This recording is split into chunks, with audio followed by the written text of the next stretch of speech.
हम सब भी सोचें कि हमारे जीवन में हमारा सच्चा मित्र कौन है, शत्रु कौन है, कौन है जिसके वजह से हमारे जीवन में कुछ खुशियां आ सकती है। क्योंकि सद्गुरु कबीर इस बात को जोर देकर कहते हैं कि संगति से सुख उपजे, कुसंगति से दुख होए। कहीं कबीर तहाँ जाइए जहां अपनी संगति होए। अगर संगति अच्छी है तो सुख होगा, और संगति खराब है कुसंग से दुख होगा। कहीं कबीर तहाँ जाइए, सद्गुरु कहते हैं वहीं जाइए जहां अपनी संगति हो। अर्थात जहां अपने हित में, अपने लाभ में, अपने जीवन में खुशियों की संगत हो, वही संगत करना। तो हम सबको भी सोचना है कि ऐसा कौन है जो हमें सदैव सही दिशा दे सकता है, ऐसा कौन मित्र है जो हमें सदा सही मार्ग दिखा सकता है। क्योंकि बुराइयां जब भी जीवन में आती है उसमें भी दोस्तों का ही हाथ होता है। एक भी व्यक्ति अगर अपने जीवन में पहली दफा कोई गलत काम किया है तो उसमें किसी मित्र का हाथ है, शत्रु का नहीं है। पहली दफा कोई सिनेमा हॉल गया होगा तो किसी शत्रु के कहने पर तो नहीं गया होगा, मित्र के ही कहने पर गया होगा, बार बार जिद करने पर गया होगा। पहली बार हाथ में शराब की प्याला आई होगी किसी मित्र के ही कारण आई होगी, किसी शत्रु के कारण तो बिल्कुल भी नहीं आई होगी। पहली दफा हाथ में गुटखा पकड़े होंगे, तंबाकू पकड़े होंगे, किसी मित्र का ही हाथ होगा, कोई शत्रु का हाथ नहीं होगा। और ध्यान रखना, शत्रु अगर आपको अमृत भी देने आ जाए तो आप मना कर देंगे कि पता नहीं जहर मिला के दे रहा होगा। लेकिन मित्र अगर जहर भी दे दे तो कहेंगे नहीं, मित्र है, जहर थोड़े देगा। और ये नशा, ये दुर्व्यसन, ये कुसंग का मार्ग अगर कोई मित्र दे रहा है और उसमें अगर हमें जहर नहीं दिखता तो समझना फिर हम अंधे हैं। इसलिए संत जन कहते हैं ध्यान देना, यह आवश्यक है कि हम यह जान सकें कि हमारे जीवन का सच्चा मित्र कौन है। मुख पर बड़ाई करने वाला मित्र नहीं होता, जो हमें सुख दुख में साथ दे सके, जो गलत मार्ग पर हमें चलने से रोके, जो कुसंग में जाने से रोके, समझना वो आपका मित्र है। इसलिए महाभारत में अर्जुन ने कृष्ण को अपना सारथी चुना क्योंकि मित्रवत व्यवहार था। अर्जुन ने कृष्ण से यह नहीं कहा कि आप आइए हमारे साथ और धनुष बाण लेकर के लड़िए या अपना सुदर्शन चक्र से लड़िए। उन्होंने कहा प्रभु कृपा आपकी ऐसी है कि लड़ तो हम लेंगे ही, लेकिन हमारा मन विचलित हो सकता है, हमारा जीवन बिखर सकता है। हमें आपको सारथी के रूप में जरूरत है। आप हमारे जीवन की डोर अपने हाथ में ले लीजिए, आप सारथी बन जाइए।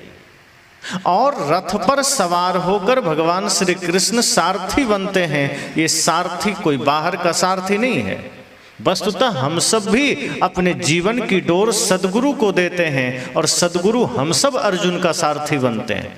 हम सब भी अपने जीवन की लड़ाई में चल रहे हैं। कहीं किसी दिशा में क्रोध खड़ा है, कहीं किसी दिशा में अहंकार खड़ा है, कहीं किसी दिशा में लोभ खड़ा है। ये समस्त कौरवी सेना जीवन में खड़ी है और उससे लड़ने के लिए सद्गुरु जैसा सारथी चाहिए। अर्जुन ने कहा वो कृष्ण से बेहतर कौन हो सकता है, जो हमें सदैव कुसंग से बचाए, जो हमें सदैव विचलन से बचाए, जो हमें सदैव गलत मार्ग पर जाने से बचाए। तो अर्जुन को सद्गुरु के रूप में कृष्ण मिले। इसी तरह सद्गुरु कहते हैं जीवन में संगति का बड़ा असर पड़ता है। हम कैसी संगत धारण करते हैं, कैसे लोगों से मित्रता रखते हैं, ये बड़ा महत्वपूर्ण है। शादी विवाह के समय लोग कन्या देखने जाते हैं या लड़के को देखने जाते हैं। आप उनके माता पिता के बारे में जानते हैं, उनके जमीन को जानते हैं, आप नौकरी के बारे में जानते हैं, लेकिन संत कहते हैं आप पहले उनके मित्रों के बारे में जानिए। उनके मित्र कैसे हैं, उनके संगी साथी कैसे हैं, इसी से आपको सब पता चल जाएगा कि लड़का या लड़की का स्वभाव कैसा होगा। अगर उसके मित्र सात्विक हैं, उसके मित्र पवित्र हैं, सादगीपूर्ण जीवन जीने वाले हैं, माता पिता गुरु के भक्त हैं, राष्ट्र भक्त हैं, तो समझ जाना वो लड़का या वो लड़की ठीक होंगे। लेकिन यदि उनके मित्र आपको ऐसे ना मिले, वो गलत मार्ग में जाने वाले मिले, नशा करने वाले मिले, छल कपट करने वाले मिले, तो समझ जाना कि इससे अलग इसका थोड़ा भी कुछ नहीं होगा। इसलिए सदगुरु कहते हैं संगति से सुख उपजे। इस संगति आपको सुख भी दे सकता है और दुख भी दे सकता है। अगर कुसंग के रंग में रंग गए तो यही जीवन बदरंग भी हो सकता है, और सत्संग के रंग में रंग गए तो यही जीवन सुरंग हो सकता है। इसलिए मित्र कौन है यह जानना जरूरी है, क्योंकि अक्सर हमारे जीवन के विनाश में मित्रों का ही रोल रहा है। कहते तो वो मित्र हैं, लेकिन कई बार आपके विपत्तियों में, आपके दिक्कतों में, आपकी विषम परिस्थितियों में या आपके बिगड़ने में उनका ही दोनों हाथ होता है, एक हाथ नहीं होता, और बड़े प्यार से बिगाड़ते हैं। इसलिए सजगता चाहिए। तो किसी ने पूछा कि हमारे जीवन का सच्चा मित्र कौन है, सच्चा साथी कौन है? ये जो बाहर दो चार झुंड में आते हैं, क्या वो सच्चा साथी है? संत ने कहा देखो, व्यवहारिक जगत में मित्र तो होने ही चाहिए। अगर वे मित्र आपके समय समय पर काम आए, आप उनके काम आए। मित्र इसलिए ना बनाओ कि वो तुम्हारे बस काम आए, तुम भी उनके काम आ जाओ, इसलिए मित्र चाहिए। अब ऐसा भी स्वार्थ में ना पड़ जाना कि नहीं मित्र इसलिए चाहिए कि मेरा काम आ सके, फिर तो स्वार्थ हो गया। और यदि स्वार्थ में मित्र बनाओगे तो वो काम कभी आ गया, लेकिन अगर तुम उसे काम ना दिए, तुम उसके काम ना आए, तो वही मित्र फिर अलग हो जाएंगे। तो व्यवहारिक जगत में अगर कोई आपके साथ है, कोई मित्र बनकर है, अच्छी बात है, लेकिन ध्यान देना कि ये सारी मित्रता कब तक है। इस सच्चा साथ तुम्हें कौन देगा? इस धरती पर कौन ऐसा है जो सदा साथ निभाएगा? एक व्यक्ति के 3 मित्र थे। तो जो पहला मित्र था सबसे करीब था, दिन भर उसके साथ रहता था, रात में भी रहता था, उससे बड़ी मित्रता थी, बड़ा प्रेम था। उसके बाद एक दूसरा मित्र था जिससे वो 2 दिन में, 4 दिन में या दिन में कभी कभी मिलता था। उसके साथ ज्यादा गहरी मित्रता नहीं थी, लेकिन पहले मित्र के बाद उसी से उसकी मित्रता थी। पहले मित्र के साथ तो 24 घंटे रहता था, लेकिन जो दूसरा मित्र था उसके साथ भी उसका वक्त गुजरता था, समय गुजरता था कभी कभार। और जो तीसरा मित्र था उसके साथ वो कभी सप्ताह में, महीना में या 6 महीने में, साल भर में जाके मिलता था। उससे बड़ी दूरी बनाकर रखा था। इस तरह से उसका जीवन चल रहा था। अचानक एक ऐसा समय आया कि वह आदमी एक मुकदमे में फंस गया। मुकदमा ऐसा तगड़ा हुआ कि जज ने उसे फांसी की सजा सुना दी कि कल तुम्हें फांसी हो जाएगी। वो आदमी तो घबरा गया, कहा कि अचानक फांसी, अभी तो दिन ही कितने हुए जीवन के, अभी तो संसार भी ठीक से ना देखा हूं, अभी तो ये दुनियादारी भी हमने ठीक से ना देखी, अभी तो ये जीवन आरंभ ही हुआ। हाथ जोड़े, विनय किया कि जज साहब क्षमा कर दो। जज ने कहा कि अगर तुम्हारे पक्ष में कोई भी एक व्यक्ति अगर गवाही दे दे तो तुम्हें माफी मिल सकती है। तब वो खुश हो गया, कहा मेरे तो 3 मित्र हैं और पहला मित्र तो 24 घंटे साथ ही में रहता है, अगर मैं उससे कहूँगा तो झट से गवाही दे देगा। अब वो प्रसन्न हो गया, कहा चिंता मत करिए जज साहब, कहा अगर तुम कल शाम तक गवाही तैयार न कर पाए तो बस अभी से समझ लो 24 घंटे बाद कल शाम को फांसी हो जाएगी। वो थोड़ा सा तो घबराया, लेकिन उसे विश्वास था अपने पहले मित्र पर जिसके साथ वो 24 घंटे रहता था कि निश्चय ही ये मुझे बचा लेगा। और वो कोर्ट से छूटते ही निकला, पहले मित्र के घर पर गया। जैसे ही दरवाजा खटखटाया, कहा कौन? कहा अरे तुम्हारा मित्र, दिन भर तो साथ में ही रहते हैं, रात भर भी साथ रहते हैं, अभी हम थोड़ा कोर्ट से आ रहे हैं। कहा हुआ क्या? कहा मुकदमे में फंस गए हैं, कल फांसी हो जाएगी, तुम थोड़ा गवाही दे दो। कहा ये हो नहीं सकता। अरे दरवाजा तो खोलो। पहले मित्र ने कहा कि मैं दरवाजा नहीं खोल सकता, कोई अपराधी मेरा मित्र नहीं हो सकता, तुम यहां से लौट जाओ। उसने दरवाजा भी नहीं खोला। जहां से उम्मीद थी, जहां से कामना थी कि ये मेरा सबसे खास मित्र है, सबसे महत्वपूर्ण मित्र है, ये साथ दे देगा, उसने दरवाजा तक ना खोला। ये कहा मित्र ये तुम क्या कर रहे हो, तुम तो मेरे परम मित्र हो। कहा नहीं नहीं तुम चले जाओ, मैं दरवाजे भी नहीं खोल सकता और मैं बाहर भी नहीं आ सकता और मैं कोई हेल्प भी नहीं कर सकता, मेरे पास कोई उपाय नहीं है तुम्हें सहायता कर सकूं, इसलिए तुम चले जाओ। अब इसके तो लगा जैसे कि धरती के खिसक गई पैरों तले। इसे लगा अब तो मरना निश्चित है। जो 24 घंटे साथ रहता है वो साथ न दिया तो दूसरा मित्र क्या साथ दे देगा। फिर सोचा लेकिन क्या करें, अब कोई और है भी नहीं, जीवन भर इसी में अटके रहे, सबसे ज्यादा इसी के साथ रहे।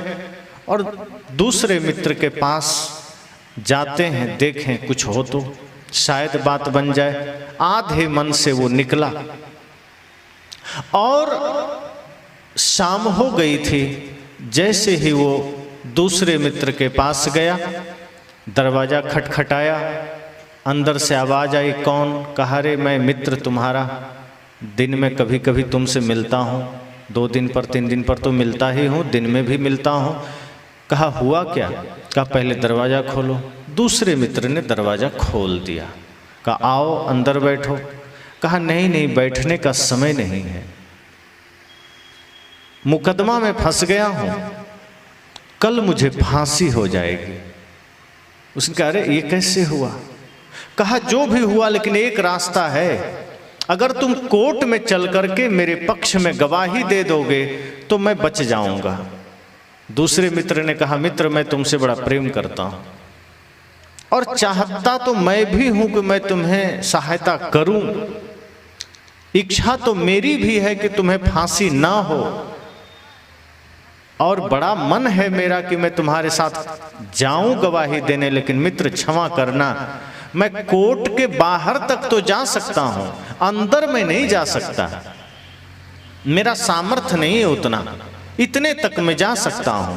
का मतलब क्या हुआ, फिर तुम कोर्ट के बाहर जाओगे तो उससे क्या हो जाएगा, जरूरत अंदर है, अंदर जाओगे गवाही दोगे तो बात बनेगी, अब तुम बाहर से ही लौट जाओगे। कहा मित्र मैं इतना ही कर सकता। कहा मित्र तो फिर मतलब क्या हुआ दोस्ती का। कहा जो तुम कहो, चाहे बुरा कहो भला कहो, पर मैं तुम्हारे साथ कोर्ट के अंदर नहीं जा सकता, मैं गवाही नहीं दे सकता। उसने कहा फिर कोई मतलब नहीं हुआ, फिर तो मुझे फांसी हो ही जाएगी। कहा अब तुम जानो, लेकिन मैं मरघट, मैं कोर्ट तक ही जा सकता हूं, कोर्ट के अंदर नहीं जा सकता। अब वो निराश हो गया, उसे लगा कि बस अब मृत्यु, अब ये मरघट दिख रहा है, अब मुझे लगता है कि राख बनना पड़ जाएगा, अब लगता है मृत्यु सामने खड़ी है। तभी अचानक ध्यान आया कि एक तीसरा मित्र भी है, जिससे हम महीना साल भर में कभी तो मिल ही लेते हैं। फिर सोचा जब पहला साथ नहीं दिया, दूसरा भी नहीं दिया, तो तीसरा काहे को देगा, मैं तो उससे मिलता भी नहीं हूँ, कभी कभी मिलता हूँ, वो भी अनमने भाव से, वो भी कोई गहरी मित्रता नहीं है, वो तो मुझे मानता है, मैं ही उसको दूर किए रहता हूँ, तो वो कैसे साथ दे देगा। फिर सोचा क्या पता एक बार पता चल ही दे, बात बन जाए, क्योंकि पहले ने तो दरवाजा भी नहीं खोला जबकि मैं 24 घंटे साथ रहता था, दूसरे ने कम से कम दरवाजा तो खोला, कम से कम कोर्ट के बाहर जाने को राजी तो हुआ, क्या पता तीसरे के मन में कोई बात आ जाए। उम्मीद सोच करके, आशा बांध करके वो चला। रात हो चली थी, रात के 10 बज रहे थे। जैसे ही वो तीसरे मित्र के द्वार पर गया तो देखता है द्वार पहले ही खुला हुआ है, जैसे कि तीसरे मित्र को पहले से पता हो कि मेरा मित्र आने वाला है। और जैसे ही ये पास में गया, उधर से वो उसका मित्र प्रसन्न हो करके आ करके गले से लगाया कि मित्र तुम इतने दिन कहाँ थे, अब आए हो, मैं कब से प्रतीक्षा कर रहा था, मैं कब से तुम्हारा ही राह देख रहा था, आओ जल्दी अंदर चलो, साथ में कुछ खाएं पिएं। इसने कहा मित्र तुम्हें कैसे पता कि मैं आने वाला हूं। कहा मैं तो सदैव तुम्हारा ही रास्ता देखता हूं, तुम भले मुझे भूले हुए हो, तुम भले मुझसे दूर हो, पर मैं तो सदा तुम्हें स्मरण करता हूँ। इसलिए मैं इस उम्मीद में कि तुम आओगे, मैं द्वार सदैव खुला रखता हूँ। और चलो अंदर कुछ खाएं, तुम्हारी उम्मीद में मैं अभी तक भोजन नहीं किया। इसने कहा मित्र मैं एक समस्या में हूं। कहा समस्या बाद में, पहले चलो खाएं। उसने कहा नहीं मित्र, छोटी समस्या नहीं है। अगर कोई मेरे पक्ष में गवाही न दिया तो कल मुझे फांसी हो जाएगी, मैं मर जाऊंगा। तीसरे मित्र ने कहा बस इतनी छोटी सी बात, अरे चिंता मत करो, चलो अंदर पहले खाएं, बाद में देख लेंगे, तो बहुत छोटी सी बात है। वो ले गया अंदर। कहा मित्र कल तुम मेरे पक्ष में गवाही दोगे क्या? कहा चिंता मत करो, ये छोटी सी बात। अरे गवाही तो बहुत छोटी सी बात है, तुम्हारे लिए तो मैं अपना प्राण दे सकता हूं। चिंता क्यों करते, आओ अब बैठ के खाते हैं। इस आदमी को लगा कि इसके साथ में रहता भी नहीं, मिलता भी नहीं, इसको मैं दूर किए रहता हूं, इसका इतना समर्पण मेरे लिए, इतना प्रेम मेरे लिए, जिसको मैंने सारी जवानी दे दी, जिसको मैंने पूरा समय दे दिया, वो घर का दरवाजा तक न खोला, जिसके साथ मैं समय बिताया, दिन कभी रात लगभग साथ रहा, उसने कोर्ट के अंदर जाने से मना कर दिया। और जिसको मैं अपने से इतना दूर रखा, वो मेरे लिए जान देने तक को राजी है, गवाही कौन कहे। उसके आंखों में आंसू आ गए। तीसरे मित्र ने कहा मित्र रो क्यों रहे हो, अब क्या डर है, अभी चलें क्या गवाही देने? कहा नहीं नहीं, कल चलना, कल जाकर के गवाही दे देना। और तीसरा मित्र आराम से खाए पिए विश्राम किए, उसको हिम्मत दिया। और तीसरे मित्र ने कहा सूर्योदय होते ही तुम्हारा ये मित्र कोर्ट में हाजिर हो जाएगा। और गया कोर्ट में, गवाही दिया, वो छूट गया। और तब से उसने कहा कि ये पहला और दूसरा मित्र को अब मैं कभी मिल नहीं सकता, अब ये मेरा जीवन तीसरे मित्र के हवाले है, अब मैं दूसरे और पहले के पास भी नहीं जाऊंगा। उसने मेरा सब कुछ ले लिया और ऐसा दिखाया जैसे वही सब कुछ है मेरा, लेकिन वक्त पड़ा तो वही पीछे हट गए। लेकिन तुम मेरे साथ थे, मैं भले ही तुम्हें दूर किए रहा, पर तुमने मुझे नहीं छोड़ा, इसलिए अब ये जीवन तुम्हारे हवाले। ये कहानी यहाँ विराम हुई। अब हम सब के जीवन में ये कहानी शुरू हुई। हम सब के जीवन में भी तीन मित्र हैं। पहला कौन है? धन, जिसके साथ आदमी 24 घंटे रहता है। और दूसरा कौन है? परिवार, जिसके साथ दिन में तो लगभग रह ही लेता है। और तीसरा मित्र यही सत्संग और धर्म है, जो कभी कभी हम करते हैं। अब सोच लेना कहानी का अंत क्या होगा। कि पहला मित्र धन है, जिसके साथ हम 24 घंटे रहते हैं, छोड़ते ही नहीं है उसे। लेकिन जब अंतिम घड़ी आती है और मृत्यु सामने खड़ी हो, तब धन क्या कहता है कि जाओ तुम, मैं नहीं निकल सकता तिजोरी से बाहर, तुम जाओ, मैं बैंक से बाहर नहीं आ सकता, अलमारी से बाहर नहीं आ सकता, तुम चले जाओ, मुझे कोई लेना देना तुमसे नहीं, अब मुझ पर तेरे बेटे पोते का अधिकार होगा, तुम्हारा समय खत्म हो गया, जा। तब आदमी को लगता है कि जिसके लिए मैंने पूरा समय गंवा दिया, वो तिजोरी से बाहर आने को राजी नहीं। और जो कुछ सोना चांदी के रूप में शरीर में है, वो भी निकाल के रख लिया जाता है। तब आदमी को लगता है कि बड़ा धोखा हो गया, जिसे मैंने पक्का मित्र समझा था, वो तो घर से बाहर निकलने को राजी नहीं है, वो तो साथ चलना तो दूर की बात। तब आदमी निराश होता है, हताश होता है कि जीवन खो गया। फिर याद आता है कि परिवार के लोग तो हैं, जरा इनसे मिल लें। परिवार वालों से कहता है कि धन तो साथ छोड़ दिया, धन तो जाने को राजी नहीं, धन तो तिजोरी से बाहर आने को राजी नहीं, क्या तुम साथ दोगे? तो परिवार के लोग कहते हैं प्रेम तो हम भी तुमसे बहुत करते हैं, लगाव भी रखते हैं, लेकिन क्षमा करना, हम मरघट से आगे नहीं जा सकते, मरघट पहुंचा देंगे, वहीं तक हम साथ दे सकते हैं, शमशान तक बढ़िया से जाएंगे, ढोल नगाड़े बजाते हुए जाएंगे, राम नाम सत्य कहते हुए जाएंगे, लेकिन क्षमा करना, उसके आगे मैं नहीं जा सकता हूं। तब आदमी को लगता है कि ये भी धोखा दे दिया, ये भी साथ नहीं जाएगा। उसी समय अपने शरीर से भी पूछ लेता है कि तुम चलोगे साथ? शरीर कहता है ये घर वाले तुम्हें शमशान तक छोड़ेंगे, हम तो वहीं राख हो जाएंगे, हमारा भरोसा क्या करते हो? हम भी आगे नहीं जाएंगे। तब आदमी सोचता है अब किसके पास जाऊं। तब ध्यान आता है धर्म का, सत्संग का, कि इसको तो मैंने जीवन में कभी याद ही नहीं किया। चलो अब जाके पूछते हैं। धर्म की शरण में आदमी जाता है, गुरु की शरण में जाता है। हे सदगुरु, क्या आप मुझे बचाएंगे?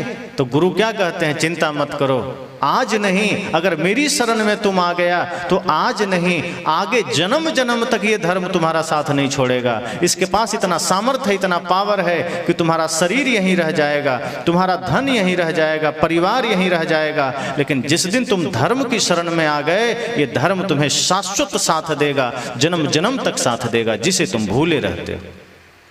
इसलिए अगर संसार में कोई अपना ना हो, कोई साथ न दे, तो गुरु की शरण में आना। इसलिए भजन में कहा है, संसार के लोगों से